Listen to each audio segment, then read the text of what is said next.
छत्तीसगढ़ में राष्ट्रीय स्वास्थ्य मिशन के 16,000 से अधिक कर्मचारी अपनी 10 सूत्रीय मांगों को लेकर अनिश्चितकालीन हड़ताल पर बैठ गए हैं। इस दौरान दुर्ग में भी बड़े ही जोश खरोश में नजर आए। सभी कर्मचारी गौरतलब है कि छत्तीसगढ़ प्रदेश एनएचएम कर्मचारी संघ के बैनर तले एनएचएम कर्मचारियों का आंदोलन चौथे दिन भी जारी रहा। इस दौरान दुर्ग के जिला अस्पताल के सामने बैठे स्वास्थ्य सेवाओं से जुड़े कर्मचारियों ने अपनी जायज मांगों को लेकर भाजपा सरकार पर निशाना साधा और जमकर नारेबाजी कर अपना आक्रोश जताया। आपको बता दें, छत्तीसगढ़ में राष्ट्रीय स्वास्थ्य मिशन एनएचएम के 16,000 से अधिक कर्मचारी अपनी 10 सूत्रीय मांगों, नियमितीकरण, grade pay, public health cadre की स्थापना, लंबित 87% वेतन वृद्धि सहित को लेकर अनिश्चितकालीन हड़ताल पर चले गए हैं। आंदोलन के चलते पूरे प्रदेश की स्वास्थ्य व्यवस्था चरमरा गई है। इस दौरान दुर्ग जिला अध्यक्ष डॉक्टर आलोक शर्मा ने बताया कि कर्मचारियों ने कई बार मुख्यमंत्री, स्वास्थ्य मंत्री और वरिष्ठ अधिकारियों से मुलाकात कर अपनी जायज मांगे रखी, लेकिन लगातार अनदेखी की गई। यहां तक कि 27% वेतन वृद्धि, मेडिकल अवकाश और ग्रेड पे पर स्वीकृति मिलने के बावजूद आदेश जारी नहीं किए गए, जिससे नाराज कर्मचारी अब अनिश्चितकालीन हड़ताल पर हैं। इस दौरान उन्होंने बताया कि इस हड़ताल के चलते बहुत सी सेवाएं हो रही हैं प्रभावित, जिसमें मरीजों को दवाइयां उपलब्ध नहीं, नवजात शिशु वार्ड बंद सहित पोषण पूरक केंद्र DEIC बंद पड्डी डढ़े हैं। इसके साथ ही विभिन्न प्रकार के जांच बाधित हो गई है। इस दौरान कर्मचारी संघ ने स्पष्ट चेतावनी दी है कि यदि सरकार ने जल्द ही उनकी मांगों पर ठोस निर्णय नहीं लिया तो आगे आंदोलन को और उग्र किया जाएगा, जिसकी जिम्मेदारी शासन की होगी। देखिए क्या कहा उन्होंने। प्रभावित हो रही है, मैं उनका पूरा जो क्रेडिट है वो सरकार को देना चाहूँगी, क्योंकि सरकार के पास हम लोग 170 से ज़्यादा बार ज्ञापन दे चुके हैं। हम नियमित लोगों की तरह ही काम करते हैं, उनसे ज़्यादा काम करते हैं, लेकिन बात जब सैलरी की आती है तो उनके आधे से भी कम सैलरी हमारी, जो नियमित कर्मचारी की एक चपरासी की सैलरी, हम पढ़े लिखे नर्सों की भी उतनी सैलरी नहीं। बहुत शर्मनाक चीज़ है ये कि हम पढ़े लिखे डिग्रीधारी जो काम नियमित अधिकारी करते हैं वो काम हम करते हैं, और सैलरी की बात आती है तो एक जो चपरासी है उस तक की सैलरी हमको नहीं दी जाती है। एनएचएम कर्मी की जो सबसे कम न्यूनतम सैलरी है 7,500 PF कट के मिलता है, और इतनी महंगाई बढ़ती जा रही है, काम बढ़ता जा रहा है, लेकिन सरकार जो है वो हमारी मांगों को पूरा नहीं कर रहा है। आज एनएचएम को 20 वर्ष हो चुके हैं, 20 वर्ष में हमारी कोई भी मांगे पूरी नहीं हुई हैं। तो मैं सरकार से अनुरोध करती हूँ, जो भी स्वास्थ्य सेवाएं चरमरा रही हैं वो सरकार की गलती। हम स्वास्थ्य सेवा देने के लिए ही यहाँ पे हैं, हम स्वास्थ्य सेवा बहुत अच्छे से देते हैं। आप लोग कोरोना काल में देखे होंगे, महामारी का जब भी पड़ा है,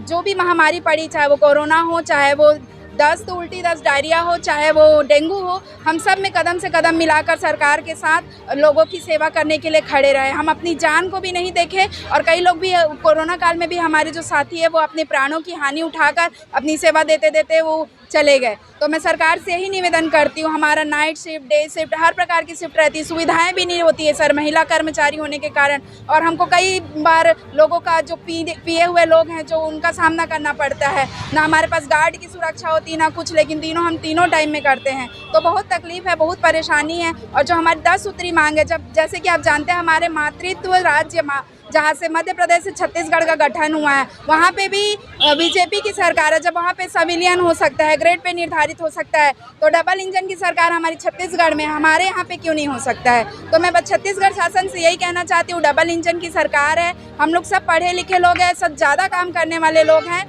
अगर आप हमारी 10 सूत्री मांगों को मांग लेते हैं तो हम स्वास्थ्य सुविधाओं को और भी बेहतर जैसे हम देते हैं, हम अपना 100% देंगे। तो मैं सरकार से यही निवेदन करती हूँ कि हमारी 10 सूत्री मांगों को पूरी करें। मेरा नाम देव्यालाल है, मैं जिला उपाध्यक्ष और प्रांतीय टीम की उपाध्यक्ष हूँ। पिछले 1.5 साल में जब से सरकार बनी है, 18 महीने में हम लोग ने 170 बार से ज़्यादा बार, कोई मंत्री, कोई विधायक, कोई सांसद, मुख्यमंत्री से लेकर कोई नहीं बचे जिनको हमने ज्ञापन नहीं दिया।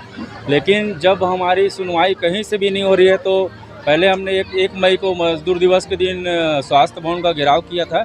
उसके बाद में अभी 16 और 17 तारीख को 2 दिवसीय आंदोलन किया था, और हमने अल्टीमेटम दिया था कि अगर 15 अगस्त तक हमारी मांगे पूरी नहीं हुई, हमारी सुनवाई नहीं हुई, तो हम लोग 18 अगस्त से हम लोग अनिश्चितकालीन आंदोलन पर चले जाएंगे। आज हम लोग अनिश्चितकालीन आंदोलन का हमारा चौथा दिन है और हम लोग जा चुके हैं। जब तक अब आश्वासन पे बात नहीं होगी, जब तक कि हमारे लिए अच्छा कोई निर्णय नहीं आएगा, तब तक हम लोग इस बार आंदोलन ख़त्म नहीं करेंगे। डॉक्टर आलोक शर्मा, छत्तीसगढ़ प्रदेश निचंग विधायकों, जहां तक महापौर, स्वास्थ्य मंत्री, इवन चीफ मिनिस्टर तक को भी हमारे द्वारा ज्ञापन दिया गया, लेकिन उनके द्वारा कोई प्रतिक्रिया नहीं। उनका भाव ऐसे रहता है कि ठीक है देखेंगे। लास्ट टाइम तो उन्होंने हद पार कर दी। जब हम ज्ञापन देने गए तो उनका ये कहना था आप स्वास्थ्य विभाग वाले जब देखो मुँह उठा के आ जाते हैं। इस प्रकार की बात के द्वारा बोला जाता है। इवन ये कहा गया कि आप जाएंगे हड़ताल में तो क्या हुआ, हमारे रेगुलर कर्मचारी। और आज देखेंगे, आज मेरे जैसे कैडर के 88 लोग आज यहाँ पे उपस्थित हैं। 88 सब हेल्थ सेंटर, उप स्वास्थ्य केंद्र, जिसको आरोग्य मंदिर, जन आरोग्य मंदिर के नाम से जाना जाता है, वो आज ताला लगा हुआ है। वहाँ से मरीजों का फ़ोन आ रहा है, सर कहाँ हो, कैसे हो, क्या कर रहे हो, क्यों नहीं आ रहे हो। तो उनकी मजबूरियां हम समझ रहे हैं, लेकिन शासन को ये मजबूरी दिखाई नहीं दे रही। और वो हर बार हमको ऐसे अनदेखा कर रहा है जैसे संविदा कर्मचारी उनके लिए हम लोग कोई उनके भिन्न अंग है, हम उनके इस प्रकार से हमसे द्वेषपूर्ण भाव रखा जा रहा है।